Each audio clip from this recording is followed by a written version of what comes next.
Here's a quick tutorial on how to extract the audio from a video or an MP4.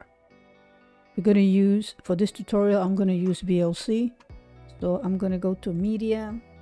Let's go to Convert and Save. And from here, I'm just going to bring in the video or the MP4 or the movie, bring it in. And I'm just going to click down here where it says Convert, Save. We're going to click on the drop down arrow and we're going to click Convert. And from here, as you can see, it's already defaulting to audio MP3. But if you don't see that, just go through the list and choose audio MP3.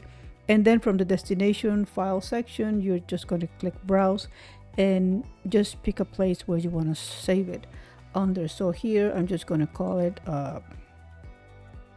audio track as an example. And then from here, click Save.